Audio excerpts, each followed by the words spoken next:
और थोड़ी भी देर नहीं की जा सकती। नदी का किनारा टूटकर गिर चुका है।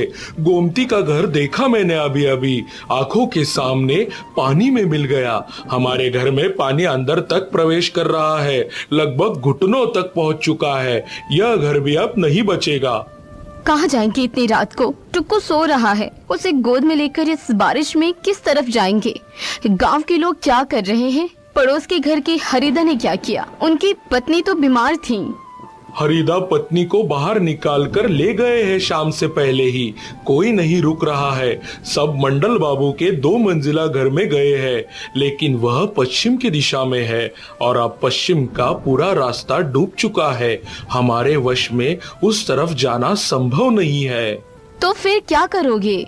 हमें अगर जाना ही है तो पूर्व की दिशा में जाना होगा, मतलब जंगल की तरफ। कम से कम उस तरफ कुछ ऊंची जगह है। पानी इतनी जल्दी वहाँ नहीं पहुँचेगा। जंगल में? इस रात के अंधेरे में जंगल में जाओगे? तुम क्या पागल हो गए हो? उस जंगल में तुम खुद भी दिन के उजाले में नहीं जाते हो, जहाँ लोग कहते हैं कि डाकुओं का डेरा है, और तुम कह रहे हो वहाँ जाने के लिए? मैं सब सोच समझकर ही कह रहा हूँ। डाकुओं के डर से बैठे रहेंगे या बाढ़ में बह जाएंगे। हाँ, अब दोनों में से एक को चुनना ही होगा। कम से कम डाकू तो इंसान है, हाथ जोड़ने पर कुछ हो भी सकता है। मैं कुल्हाड़ी ले रहा हूँ, एक हंसिया है वो भी ले लूंगा। हाँ, चलो चलो, अब एक भी पल बर्बाद नहीं करना चाहिए।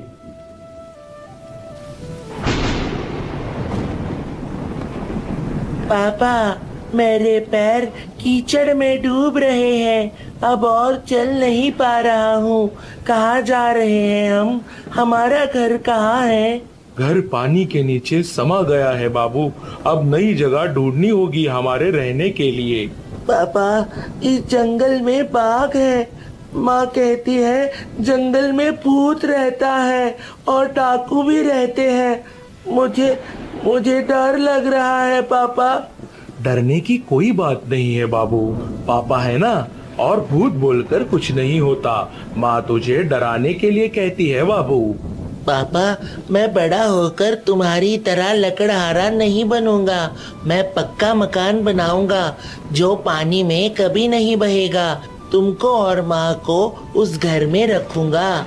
जल्दी एक जगह ढूंढो रहने की। कोशिश कर रहा हूँ सुनीति, इस कीचड़ में चलना आसान बात नहीं है। मेरे खुद का भी पैर फिसल रहा है, लेकिन रुकने से नहीं चलेगा, आगे बढ़ना ही होगा।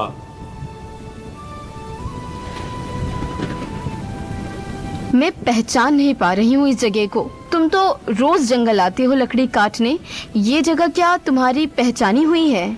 सच बात कहूँ तो पहचान ही नहीं पा रहा हूँ। मैं जिस तरफ से लकड़ी काटता हूँ वह पश्चिम का जंगल है। इस तरफ मैं कभी नहीं आता। गांव में बहुत से लोग कहते हैं कि इस तरफ डाकू रहते हैं, इसलिए डर से कोई इस तरफ नहीं घुसता। तो फिर हम अभी उसी जगह पर हैं। हे ऊपर वाले, एक तरफ बाढ़, दूसरी तरफ डाकू। हमारे भाग्य में क्या लिखा है कौन जाने। बच्ची को लेकर क्या करूंगी? बोलो तो। इस हालत में थोड़ी देर पहले भी डर के मारे रो रहा था, सो गया अब थकान से। उसे बुखार तो नहीं आ रहा है ना? बुखार नहीं है, थक कर सो गया है। डरने की बात नहीं है अभी। सुनो सुनीति, डरने से नहीं चलेगा। मैं तुम्हें और बच्चे को लेकर बाहर निकल आया हूँ। तुम दोनों की रक्षा करने की जिम्मेदारी है मेरी।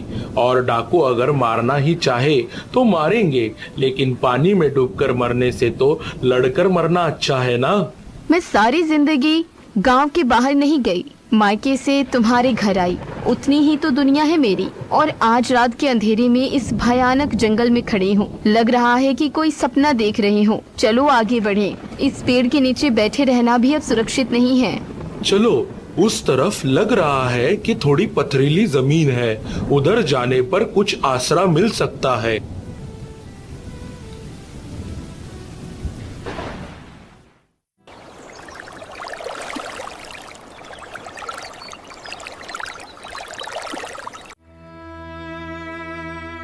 कौन हो तुम लोग? इस रात को यहाँ क्या कर रहे हो? जानते नहीं हो ये किसका इलाका है? तेरे हाथ में वह क्या है? कुल्हाड़ी फेंक दे जमीन पर अभी, वरना अच्छा नहीं होगा। भैया, कुल्हाड़ी फेंक रहा हूँ। मैं लकड़हारा भोला हूँ। नदी के किनारे गांव से आ रहा हूँ। बाढ़ में हमारा घर बह गया है। बच्चे और पत्नी को लेकर जान बचाने निकला था। अंधेरे में रास्ता भटक गया हूँ। किसी के मुंह की बात पर विश्वास नहीं करते हम लोग।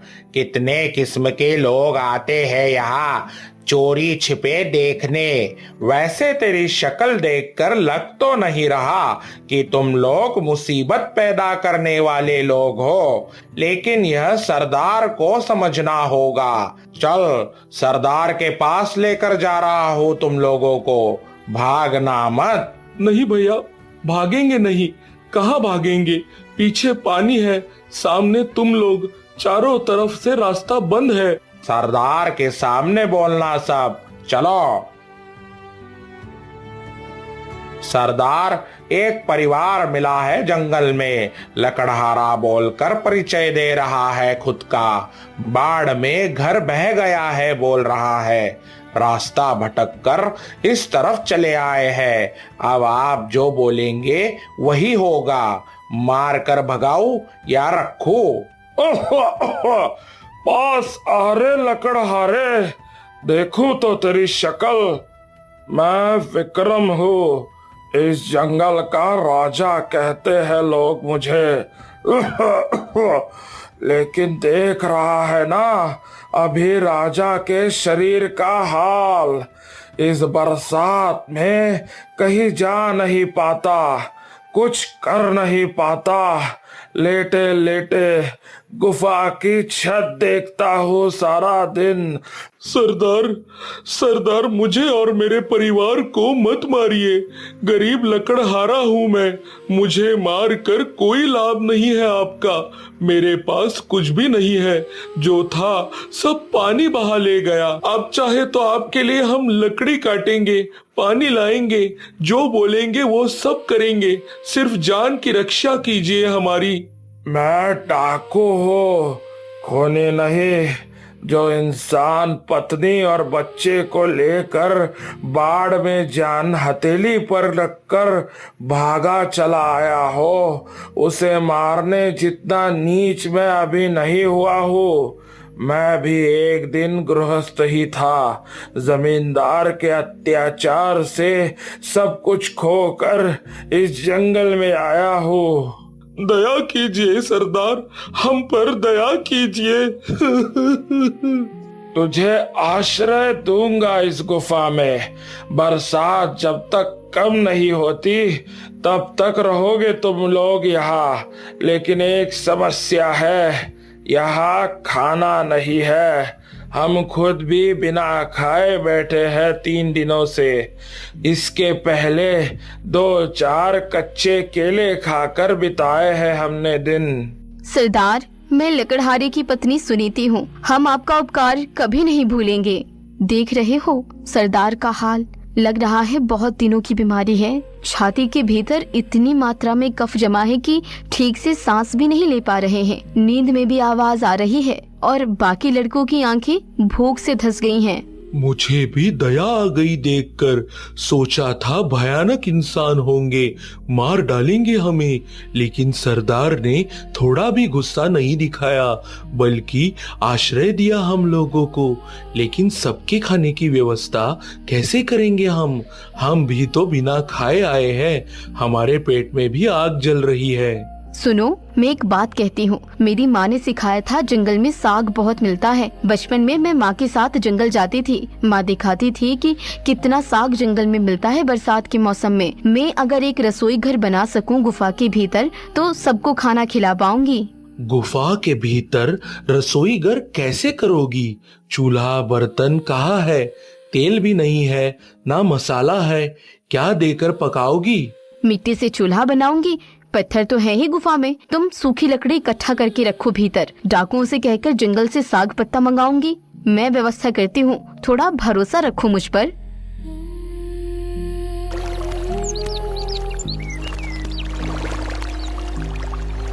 क्या क्या मिला बोलो तो मैं देखती हूँ कौन सा क्या है।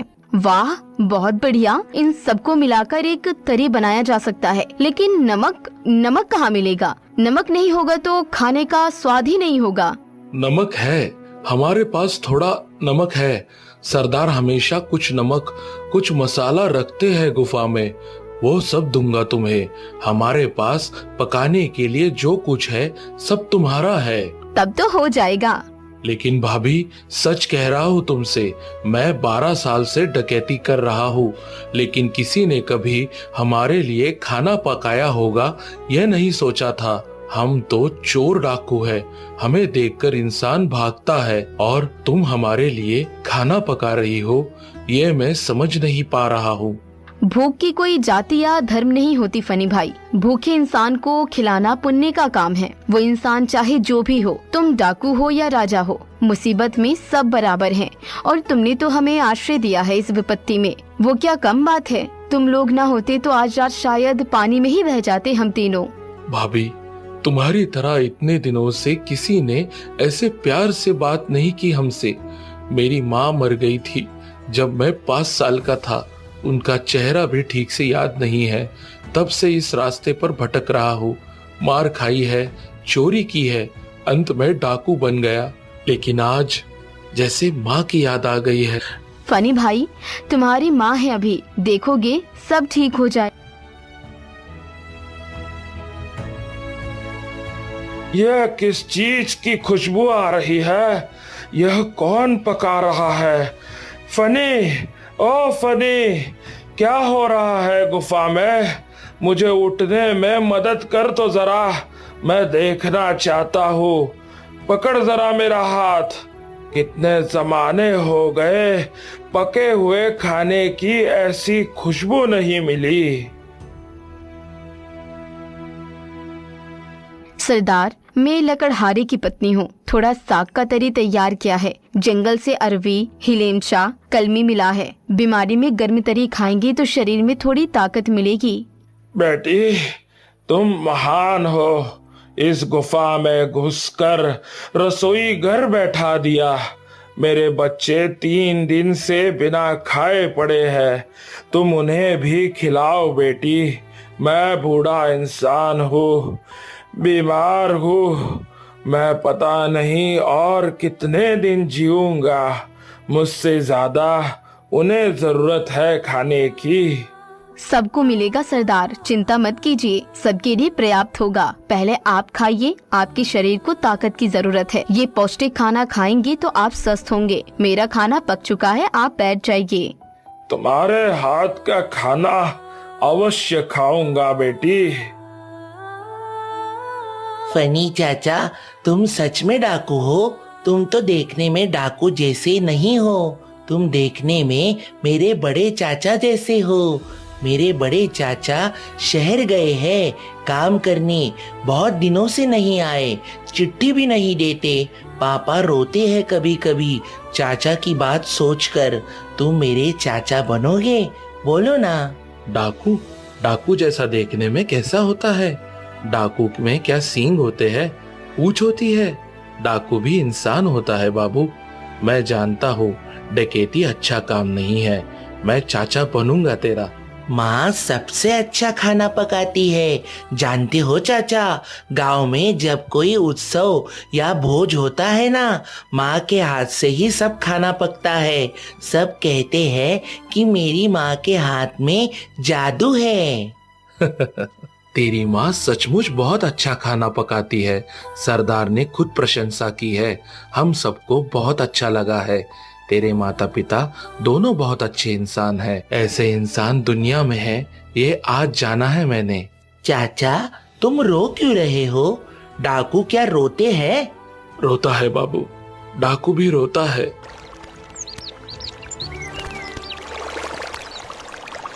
सुनीति, बाहर देखो एक बार। जहां तक आग जाती है सब पानी ही पानी है। गांव, मैदान, खेत सब डूब चुके हैं। लग रहा है जैसे समंदर उतर आया हो तट पर। हमारा घर जहां था वहां शायद अब मछलियां तैर रही होगी, लेकिन इस गुफा के भीतर पानी नहीं आ रहा है। ऊपर वाले ने ही हमें यहाँ भेजा है दया करके। गांव में रहते तो आज बह जाते। इस गुफा ने ही हमारी रक्षा की। और रसोई घर में देखो, मैंने कितना कुछ इकट्ठा कर लिया है। फनी भाई और उनकी टोली के लड़के रोज जंगल से जो ला रहे हैं, सब जमा हो पर्याप्त जुगाड़ हो गया है। कल पोठी मछली की तरी बनाऊंगी। तुमने इस गुफा को घर ही बना दिया है सुनीति। तुम्हारे ऊपर मुझे पूरा भरोसा था और तुमने उसे सच कर दिखाया है। सब लोग तुम्हें लेकर गर्व महसूस कर रहे हैं। हमारी यही उदारता शायद उन्हें एक दिन सचमुच बदल देगी। फनी, मेरा समय खत्म होने को आ रहा है। इस सीने के भीतर जो बीमारी घर कर चुकी है वह अब नहीं जाएगी। मैं जानता हूँ फेफड़ों में सूजन हो गई है। मैं अब ज्यादा दिनों का नहीं हूँ, तब से जानता हूँ। लेकिन तुझसे एक बात कहना चाहता हूँ। सुन, अच्छी तरह से सुन, क्योंकि यही शायद आखिरी बात है मेरी। सरदार, ऐसी बातें मत कीजिए। अभी बहुत दिन है आपके पास। रहने दे, अब झूठी सांत्वना मत दे। मैं मरने से नहीं डरता, मौत तो आएगी ही। डर सिर्फ एक ही बात का है, यह जीवन किसी को कुछ भी देकर नहीं जा सका। क्या देकर जाना चाहते हैं आप? सुन, उस लकड़हारे की पत्नी सुनीति ने हमारे लिए जो किया है वैसे किसी ने कभी नहीं किया। मैंने 40 साल डकैती की है, बहुत धन दौलत लूटी है, किसी से प्यार नहीं मिला, लेकिन उसने हमें प्यार दिया है और उस प्यार का कोई मोल नहीं है। सरदार, आप स्वस्थ हो जाएंगे। भाभी रोज आपके लिए जड़ी बूटी का काढ़ा बना रही है, आप पी रहे हैं। थोड़े ठीक हो तो रहे हैं ना? पानी कम होते ही हम डॉक्टर को दिखाएंगे। नहीं रे, डॉक्टर अब क्या करेगा, लेकिन ये एक चीज है मेरे पास। क्या चीज? इस गुफा के पीछे एक गुप्त कमरा है। पत्थर हटाने पर भीतर जाता है। वहाँ कुछ पैसे रखे हुए हैं जो जीवन भर मैंने जमा किए हैं। हाँ, वो अन्याय के पैसे हैं, लेकिन वह पैसा अगर अच्छे काम में लग जाए तो शायद पाप की थोड़ी माफी मिल जाएगी। आप क्या करना चाह रहे हैं फिर? वो पैसा मैं उस लकड़हारे के परिवार को देना चाहता हूँ। वो एक नया जीवन शुरू कर सकेंगे बरसात के बाद। वो जो लड़का है ना टुकू, वो पढ़ाई लिखाई कर सके और एक पक्का घर बना सके अपने माता पिता के लिए। सरदार, आप बहुत अच्छे हैं। सुन, बात पूरी करने दे। और फनी, तुझसे भी कह रहा हूँ, यह डकैती छोड़ दे बेटा। इस जीवन में कुछ नहीं है। ये क्या जीवन है? ये सजा है, सजा। उस लकड़हारे के जीवन में शांति है। तेरे जीवन में क्या है बोल?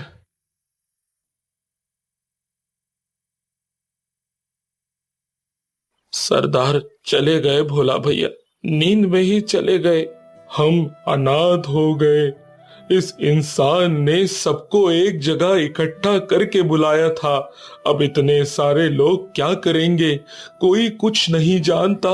आखिरी बात उन्होंने भाभी को धन्यवाद देने के लिए कही थी। जाने से पहले कह गए हैं कि तुम्हारे लिए कुछ पैसे छोड़ गए हैं गुफा के पीछे, और कह गए हैं कि हम सबको डकैती छोड़ देनी है। यह उनका आखिरी आदेश है। फनी, मैं सरदार का जीवन भर ऋणी रहूंगा। उन्होंने हमें आश्रय दिया था। इस मुसीबत में हमें आश्रय दिया उन्होंने। जब दुनिया में कोई नहीं था तब उन्होंने यहाँ रहने को दिया। वह बात मैं मर कर भी नहीं भूलूंगा। और तुम लोगों ने भी मेरे परिवार को अपना बना लिया। भोला भैया, भाभी के हाथ का खाना खाकर और टुकू के साथ समय बिताकर मेरे भीतर सब जैसे बदल गया है। मैं पहले जैसा था अब वैसा नहीं रहा। मैं समझ पा रहा हूँ कि इंसानों की तरह जीना किसे कहते हैं। लेकिन डकैती छोड़ देंगे तो करेंगे क्या, कहाँ जाएंगे, कौन हमें काम देगा? सब तो जानते हैं कि हम डाकू हैं। मेरे दिमाग में एक योजना है फनी, सुनो, अच्छी तरह से सुनो। क्या योजना? होटल।